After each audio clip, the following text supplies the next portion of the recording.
We'll begin with a keynote address by Sarah Cardell of the CMA, who'll then join us for a panel to discuss developments globally, so across with representatives from the US, EU, and UK agencies. So Sarah, of course, really needs no introduction. I'd just like you all to join me in welcoming her to the stage for her address. Thank you very much.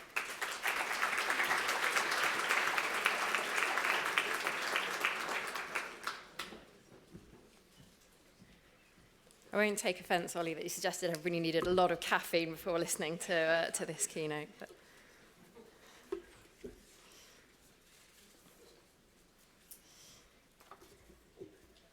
thank you so much for the opportunity to join you and speak with you this afternoon. I'm just going to offer a few reflections on the CMA's approach to mergers, very much as a sort of introduction to the panel discussion that we're going to have a little bit later on.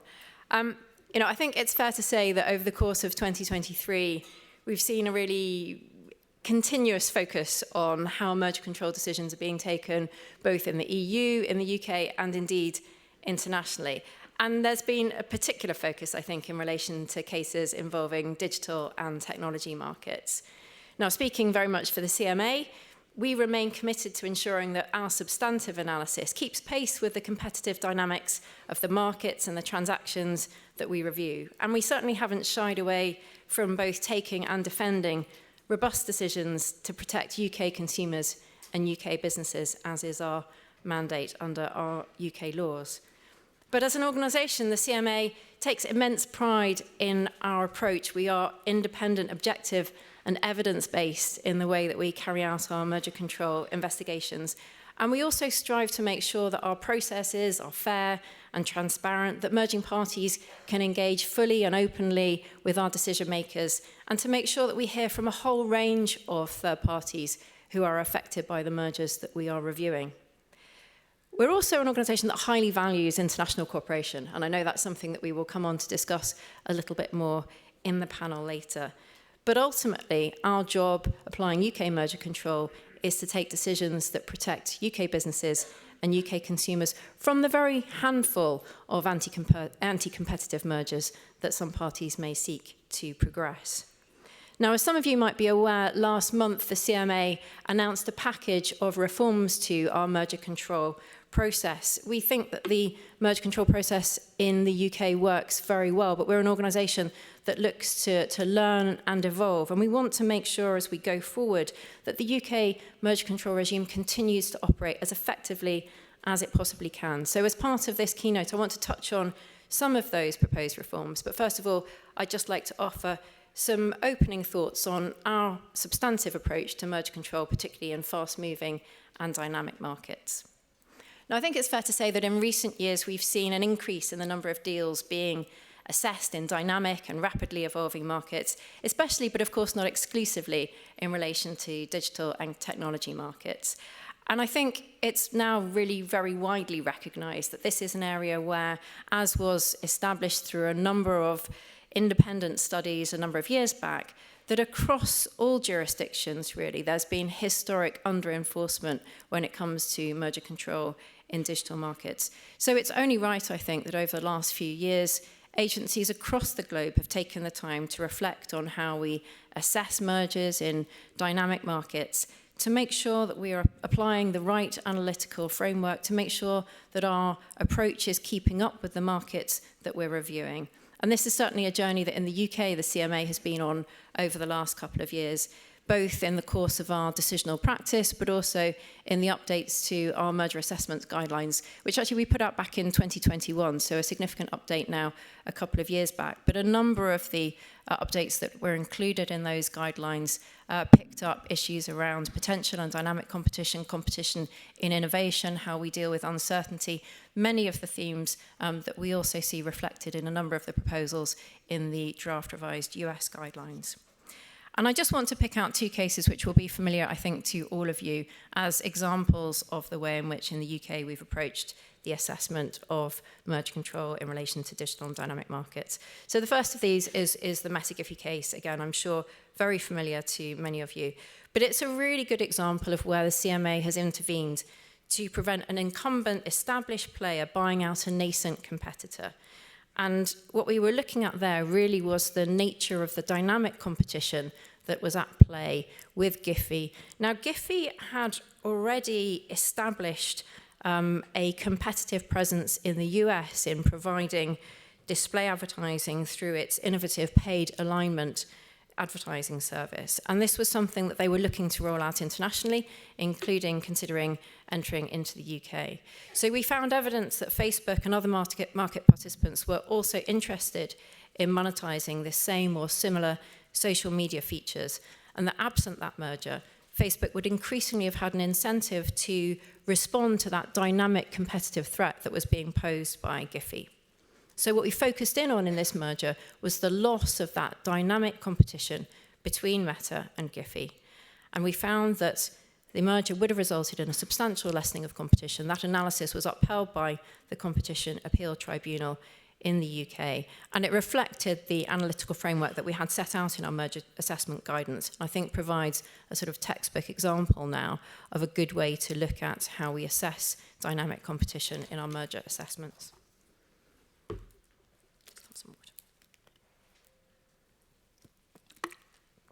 The second case, probably predictably, that I wanted to mention was Microsoft Activision.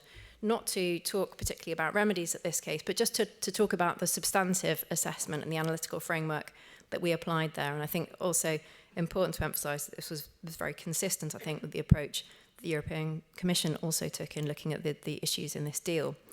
So in contrast to the Meta Giphy case, where we had an incumbent and a new entrant, what we have in Microsoft Activision is two established players, but coming together where we focused in on the potential lessening of competition in relation to a nascent and emerging market. As we all know, that related to the cloud gaming sector. But I think it's a good example there of where, when we're looking at mergers, when we're looking at issues in dynamic markets, it's not always about the threat that's provided by a nascent or emerging competitor. It can also arise where you have two incumbent players and the potential impact on a nascent and developing sector within that market environment. So what we had in the Microsoft Activision case was clear evidence supporting our conclusion that cloud gaming was becoming increasingly important as a distribution channel for gaming, and that given that trajectory, we concluded that Activision was most likely in the near future to start supplying its important gaming content to cloud gaming providers. So our conclusion was that following the merger, Microsoft would have a clear incentive and an ability to foreclose access to that important gaming content from competitive cloud gaming providers. So I think two contrasting but good examples of the kinds of issues that we've been looking at in these sorts of dynamic and developing markets. And of course, we know that these mergers are, as with all merger control, very much about forward-looking assessment. Now, that's very much in the nature of merger control. It's an ex-ante tool, but it's particularly important when we're looking at dynamic developing markets which are moving at pace and which inevitably, therefore, involve a high degree of uncertainty in that analysis. But what our legal test requires is for us to consider whether a substantial lessening of competition is more likely than not, a more than 50% likelihood. So, of course, as an agency, this involves applying judgment to evidence and data. We apply this test through incredibly detailed consideration of large volumes of evidence that are brought to us from the merging parties, from third parties, and we look at how the merger is likely to impact on the competitive dynamics in the market going forward. And this was true both in the Meta Giphy and the Microsoft Activision cases. We considered enormous amounts of evidence in both of those cases, including many, many thousands of internal documents, submissions from the parties, from third parties, evidence of how the markets were developing, and evidence of prior behaviour, as well as expected future behaviour in the market. So I do think it's important to reflect that these kinds of cases inevitably involve an element of judgment. And what we'll be talking about, and I'm sure have been talking about during the course of today, is the analytical framework that we need to apply to that. But it is important that at the end of the day, as decision makers, you have to exercise that judgment based on all of the evidence that you have to hand, based on the sound analytical framework that you're applying. And ultimately, the aim of our merging control decisions in all of these cases is to make sure that these critically important, fast-moving, dynamic markets remain open to innovative competition and that competition can continue unencumbered by the impact of any anti-competitive mergers. And it's really important because that reflects the role of merger control, as I say, as an ex-ante tool, rather than relying on any kind of ex-post intervention further down the track. And that, of course, we know is the lesson of history, where we've seen that evidence of under-enforcement historically. Now, in the case of the UK, it's sometimes been suggested to me that once our new digital markets regulatory regime comes into force, perhaps this will encourage a slightly different approach on our part. Maybe we might be more relaxed about allowing deals in digital markets to proceed and instead rely on the ability to manage conduct after the event to address any concerns that might arise. Now, I don't think that this is likely to be the case. Put simply, merger control remains the most effective way to prevent the creation or the consolidation of market power. And I think it's far better to step in using our merger control tools than to rely on any ex-post intervention that might come down the track. So you should certainly expect that scrutiny of such deals will continue to remain a priority for the CMA. But of course, we shouldn't overlook the fact that a forward-looking assessment of dynamic competition can also be the basis for clearing a merger. So in recent times, following an in-depth review by the CMA, we cleared the global merger of Viasat and Inmarsat, for example. And in that case, we found that the satellite communications sector was actually evolving at a rapid pace, with a number of new companies entering the market, more satellites being launched into space, firms exploring and entering into new commercial deals. And all the evidence showed us that that sector would continue to grow, would thrive with a number of different players providing effective competition, and that provided the basis for us clearing that transaction. I know that we'll get into a lot more of the sort of detail about how we will look at and do look at issues in those markets in the panel session, so I won't get into any further detail now, but I just wanted to close by touching on a few of our proposed reforms to the CMA's Phase 2 investigation process. We announced last month a package of reforms, and that reflected an important moment, I think, for the CMA to take stock of how well our merger control process was working overall. As I said, in many, many ways, we believe that the UK system works incredibly well. It's a very open and transparent process. It's a process where there's a huge amount of opportunity for parties and their advisors to engage with the CMA.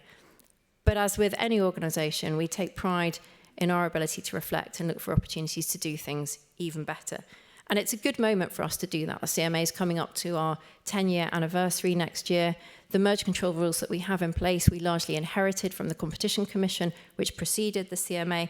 And of course, we've now got 2 years' worth of post-Brexit decision-making under our belt. On top of that, we've seen that the nature of the transactions that we're looking at have changed quite dramatically, and certainly the evidence base and the analytical tools that we're using are continuing to evolve as well. So we want to make sure in that context that our processes are operating as well as they possibly can. So over the summer, we carried out a stock take of our process, and this was a really good opportunity for us to engage across a whole host of different stakeholders. We spoke to a number of different legal advisors, to a number of economic consultancies. Many of you will have been involved. We spoke directly to the businesses who've had experience of working with us through our merger control review, and we also spoke to many of our partner agencies globally to understand their perspectives on what works well with their own processes and what we could learn from them. The key issues that were highlighted in that exercise really related to the way that merging parties and indeed other parties can engage effectively with our decision makers. And as many of you will know, in the UK regime, our Phase 2 investigations are carried out by independent decision-making groups. And a lot of the feedback that we had was about making sure that businesses and their advisors really get the opportunity to engage fully and directly with those decision makers, both on the substantive analysis, but also on any proposals in relation to remedies. 2 bits of light reading I would suggest to you if you want to hear any more about that. One is a speech, actually, that Martin Coleman, who's our CMA panel chair, gave at our event last month. And that gives you a really good overview of how our panel groups work. So if you're interested in that, please do look that out. That's on the CMA's website. But if you want more detail on our proposed reforms, you can also see our consultation and draft revised guidance, which is out for consultation at the moment. But perhaps just to highlight 3 key areas of those proposed reforms for this afternoon. The first is that our revised process will streamline the start of our phase 2 investigation. So we want to make sure that parties can bring forward and really engage early on the key issues at stake, that we make sure that we maximise the opportunities to use the phase 2 investigation, not to go over the entirety of what was run through in the phase 1 process, but to take that forward and really drill down and focus in on the key issues. So we want to do that by making sure that merging parties in particular have an earlier opportunity to engage fully with the phase 2 decision-making group. Secondly, we want to make sure that the parties have the best possible opportunity to present their case to the decision makers. And we've sought to achieve this by bringing forward our provisional decision and somewhat changing the nature of that decision. So those of you who are familiar with the UK process at the moment, we have what we call our provisional findings that we issue. And many people see that as a sort of draft decision in all but final name. It's not actually. In a number of cases, you will have seen that actually we've revised our decision in light of representations that we've had from parties. But we think it will be more beneficial to the process if we issue what we're calling an interim report earlier in the phase 2 process. And that means that parties have the best opportunity to respond to those provisional views, to give their input, and then we can go forward in the second part of our investigation accordingly. And alongside bringing forward that provisional finding in the form of an interim report, we're also making changes to our main party hearing, which again mean that parties have the best opportunity to engage directly with decision makers through that hearing. And then the third set of changes is around changes to the process in relation to remedies discussions. Now, it's already open to parties to engage with our decision makers early on in a phase 2 process and put forward remedies proposals. But I think that's something that we see is rarely taken up. And we want to make sure that we maximise the opportunity for those early remedies discussions. Many of you will have heard me say this already, but I think the Microsoft Activision case is a very good example of a case that could have been resolved more quickly had the parties come forward at an earlier stage with the final resolution that was eventually presented to resolve our concerns. So we want to make sure that parties are in absolutely no doubt that that opportunity is open to them and that we can focus in on those remedies discussions earlier on in the process. So the initial feedback that we've had across all of these reforms has been incredibly positive. As I mentioned, the proposed reforms are out for consultation at the moment. That consultation closes early in January, so please do take a look at those, and we expect to update on our final proposals in the first quarter of next year. So to conclude, the CMA is and will remain an independent, objective and evidence-based organisation in our approach to merger control. We've evolved our substantive assessment to keep pace with the changing competitive dynamics that we see at play in many of the markets and mergers that we review, and we haven't shied away from taking robust decisions where we identify competition concerns.